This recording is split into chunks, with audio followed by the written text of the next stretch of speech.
mwisho. Kelele zinapanda, hisia zinachangamka. Hapa ndipo kila kitu kinaamuliwa. Hii ni full time.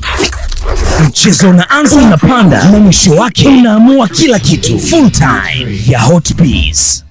Wao viongozi wao ni wazee, umri umekwenda na mpira unahitaji vijana sasa hivi. Kubuni vitu kama hivi inakuwa ni changamoto kwao. Yaani changamoto, vitu kama hivi kwanza vinahitaji watu ambao ni watu wa mpira sana. Kwa hiyo wanajipanga X factor yao, labda dirisha dogo Faria ambaye amekosolewa kama hajakuwa na makosa. Waamuzi wengi wamekuwa na makosa mengi kwa msimu uliopita, kiasi kwamba ikawa ni mjadala, kila mtu refarii, kila mtu refarii.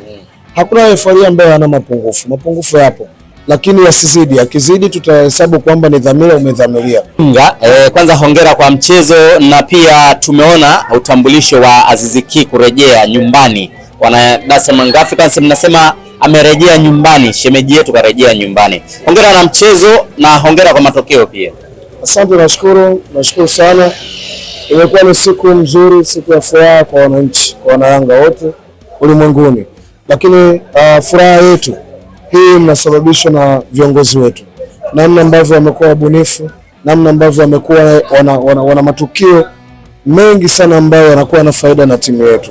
Ni ubunifu tu. Tuwapongeze kwa kuandaa tukio kubwa kama hili, tukio ambalo limekwenda kuingiza fedha nyingi, takriban milioni 250, fedha nyingi sana.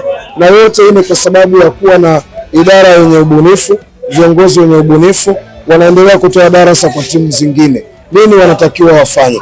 Viongozi wanatakiwa kufanya nini? Mpira ni pesa, itumie faida, itumie msingi wa rasilimali watu ili kutengeneza fedha kwa ajili ya klabu. Ziko timu zina watu wengi na mashabiki wengi, lakini kuwatumia, kuwageuza wale watu kuwa pesa, kuwa kipato cha klabu hawajui. Kwao ni msiba mkubwa wanao timu zingine. Ina maana upande gani huo kama unaozungumzia? Wanajijua wao, viongozi wao ni wazee, umri umekwenda na mpira unahitaji vijana sasa hivi. Kubuni vitu kama hivi inakuwa ni changamoto kwao. Yaani changamoto, vitu kama hivi kwanza vinahitaji watu ambao ni watu wa mpira. Sawa. Wewe toka lini umeona kiongozi wao ametoka hapa labda amekwenda Ulaya, kufuatilia mechi za Ulaya, kuangalia vitu vya Ulaya, kujifunza mambo ya mpira, kujifunza hichi na kile pale? Hakuna. Kwa hiyo acha Young Africans iendelee kufanikiwa kwenye kila engo, kwa sababu ina watu wa mpira, ina vijana wa mpira. Kila unayemgusa maana yake ni mtaalamu kwenye maeneo ya mpira. Kwa hiyo wakikaja pamoja wanaweza wakashauriana vitu vya msingi sana. Kwa mfano tunamtambulisha X Factor. X Factor ni Aziz Ki, ni mchezaji ambaye watu wametia hela, sio menelewa. Sasa wewe X Factor wako mpaka sasa hivi aeleweke atakuja lini, kwa sababu uko kwenye bakuli la kuchangisha. Mpaka uje umpate X Factor, maana yake ligi imeshakwisha, Yanga mwakani tena. Na tayari dirisha linafungwa leo pia. Ndio basi tena. Kwa hiyo wanajipanga X Factor wao, labda dirisha dogo. Sasa maana yake ni nini?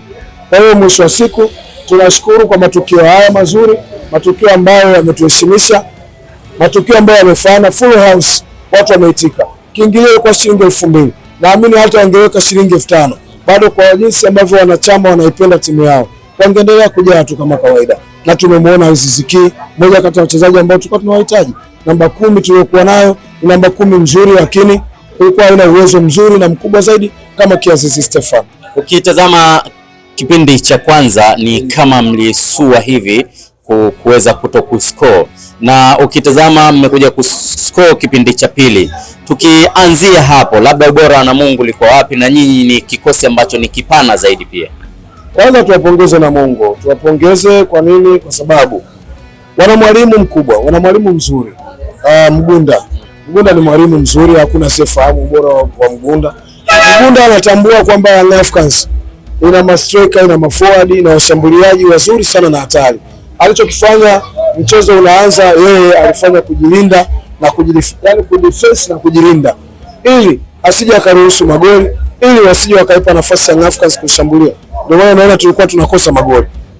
Lakini tumekwenda dakika 45, wamefanikiwa kutuzuia. 45 za kipindi cha pili, mwalimu akiwa anaendelea kusoma mchezo, amefanya mabadiliko kumtoa bwana mdogo Abdul Nasir, mchezaji ambaye alikuwa anajitahidi sana. Mimi kwangu leo ameni surprise. Tofauti hata na kwenye mechi zile, kwenye mechi ile ya tamasha. Leo ameni surprise, ameingia vizuri, amecheza vizuri, anashambulia, anakaba, ni kiungo mzuri. Lakini baadaye mwalimu aliona kuna haja ya kumuingiza Mudathir basi mchezaji mkubwa, mchezaji kongwe ambaye anajua nini cha kufanya, nini ambacho anaweza kufanya, na amekaa nje anaangalia mpira ule pale, anajua wapi kuna madhaifu, lakini anaingia push mashambulizi ya kutosha. Tumekwenda kuandika bao, unaelewa, tunaandika bao, lakini pia tumekwenda kuandika bao la pili. Unaweza kuona bao la kwanza limepatikana na Mungu alifunguka, na desturi ya watu ambao wanajilinda, ukishapata goli watatamani kufunguka ili wasawazishe, lakini wao wamefunguka kwa lengo la kusawazisha na wamepata goli baada ya sisi kuandika bao la pili. Yaani kitendo cha wao kufunguka kimetupa nafasi sisi, sawa, kuendelea kushambulia na kupata goli lingine la pili. Tumepata goli la pili, tumepinduka tena, tumekwenda kupata goli la tatu ambalo ni kama zawadi. Beki amejichanganya, lakini mwisho wa siku tumekwenda kunini, tumepata bao.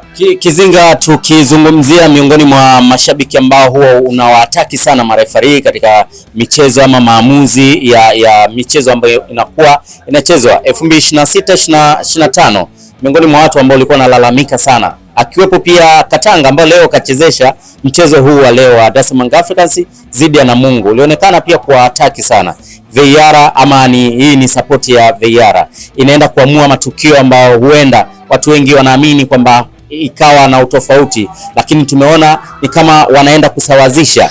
Nini komenti yako hususan kuelekea katika msimu wa 26 27 kwa marefari?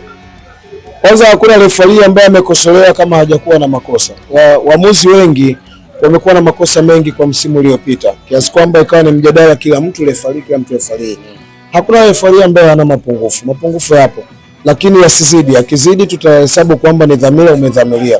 Kwa hiyo tuwapongeze, ndio maana wao madhaifu yao yaliyokuwepo kwa msimu uliopita ndio yamekuja kusababisha mpaka TFF na bodi ya ligi kuongeza kifaa kingine kama sehemu ya msaada, si umeelewa?